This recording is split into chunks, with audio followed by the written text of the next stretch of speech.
our focus is on continuing to address the pandemic that is ongoing in the United States, given 1,000 people are still dying every single day. Another part of policy question, please.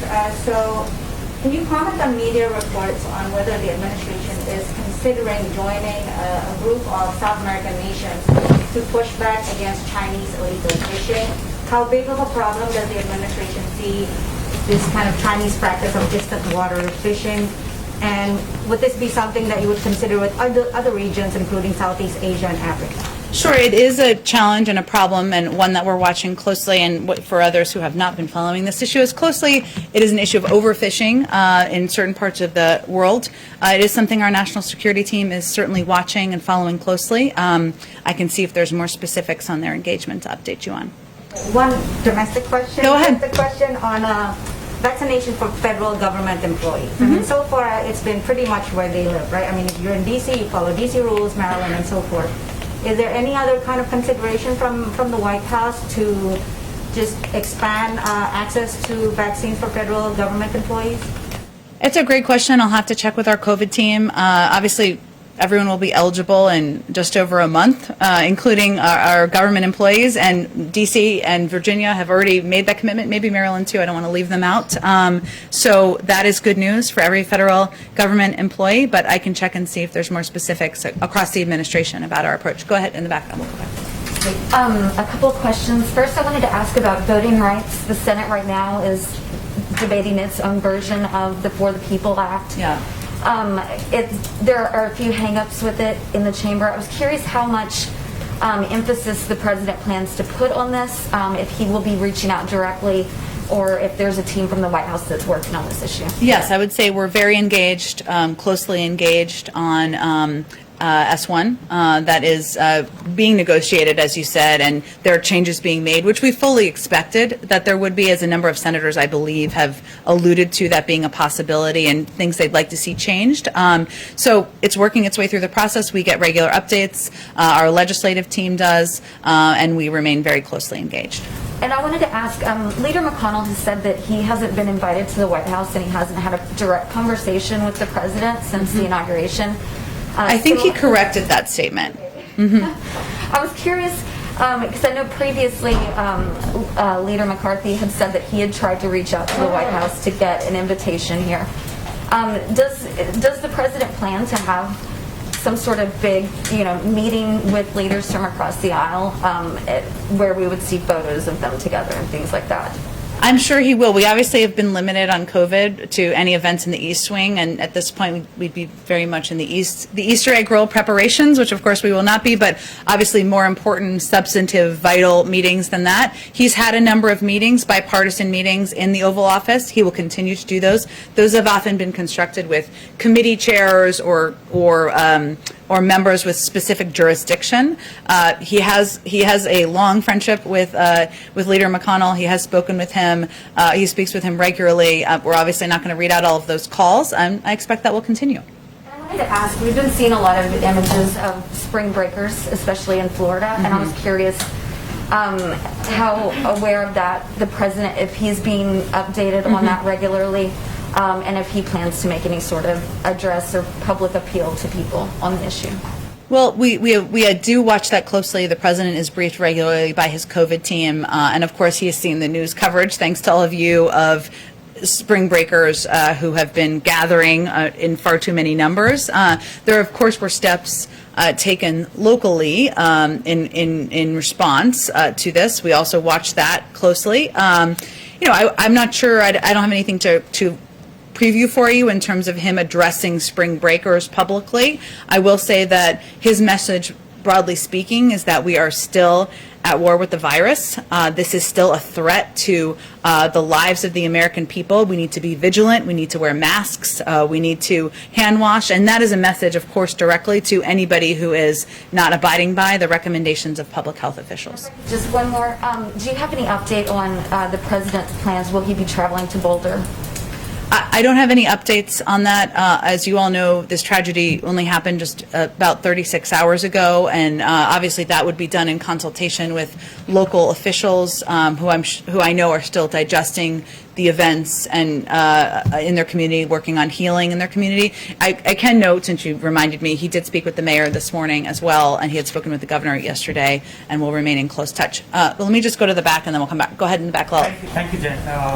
Last week, Secretary Blinken and NSA Jake Sullivan had a meeting in Anchorage with Chinese counterparts.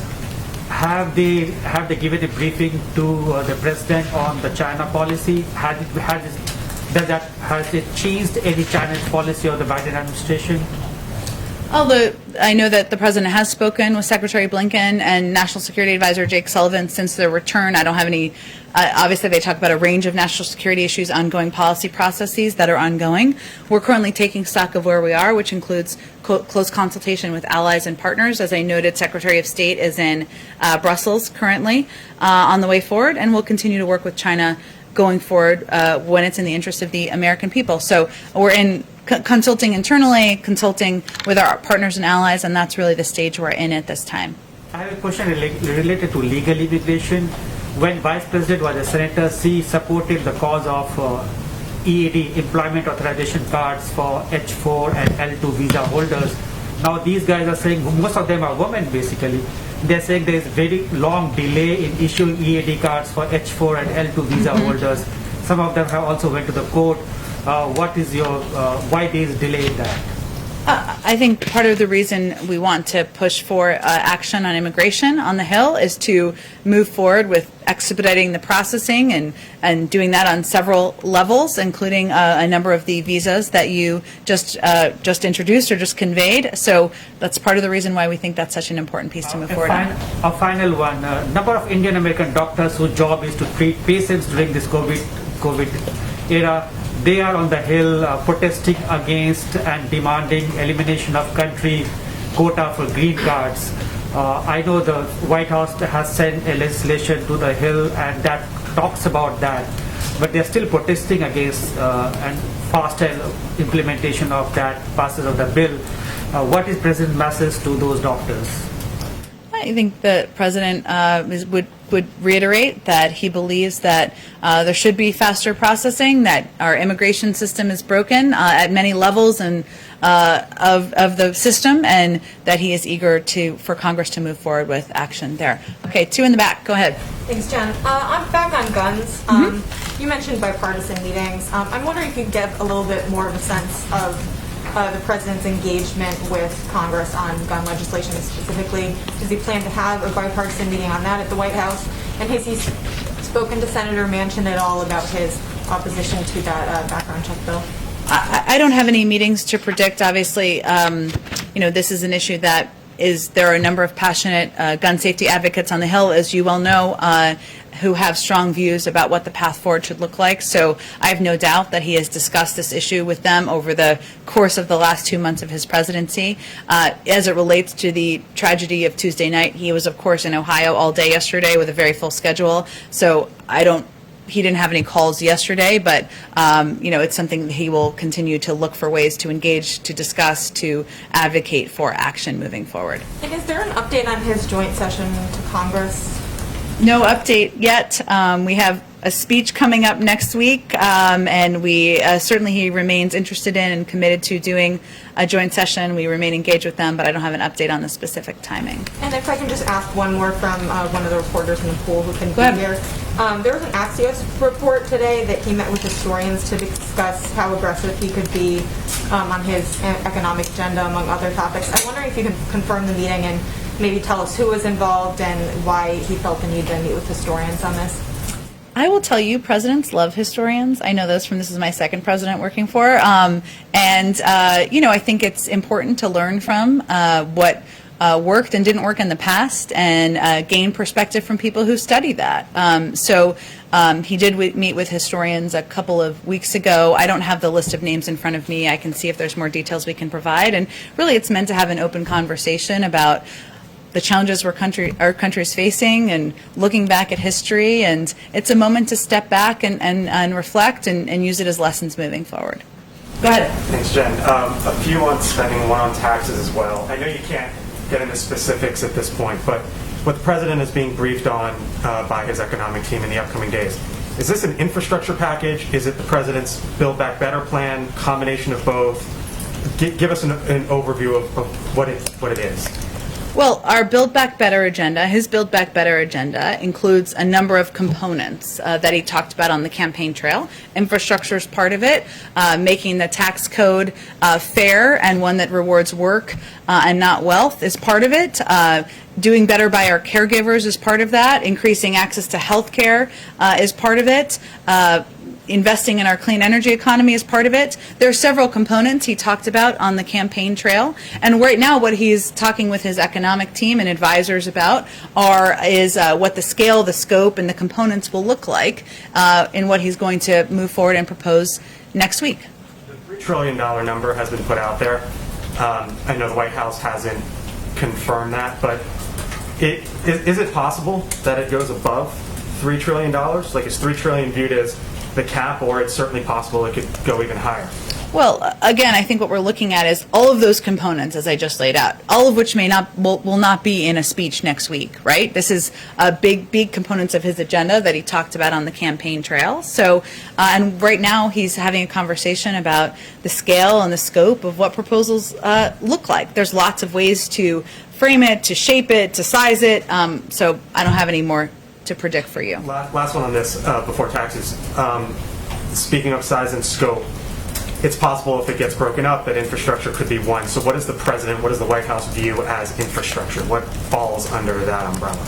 Under infrastructure, there's a lot of ways to look at infrastructure. I can't preview for you. I know you're not exactly asking this, what will be in the package that he's still discussing, but obviously roads, rails, and bridges are part of what everybody historically thinks about. But there's also components like our cyber infrastructure. There's lots of ways to look at infrastructure, but what is in a package that he proposes in the coming months, I don't have anything more to detail for you. And then on taxes, the White House says now that families who make up to $400,000 won't pay a penny more under the president's potential plan to the federal government in taxes.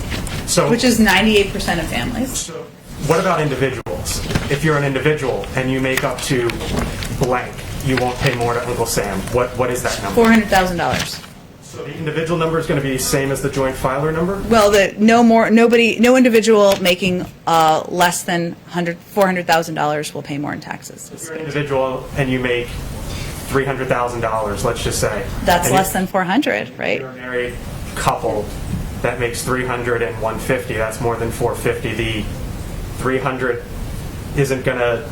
Traditionally, taxes, the joint filers pay about, it's double. But you're saying now it'll be the same rate. I think we'll have more to say when we actually roll out a tax proposal, which we have not done yet. So this is a commitment he made on the campaign trail, which he's committed to abiding by. But once we propose a tax proposal, we'll have more to discuss on it. So just to be clear, individual filers, if you make up to $400,000, you're an individual, you will not pay a penny more, just like families won't pay a penny more. That's right.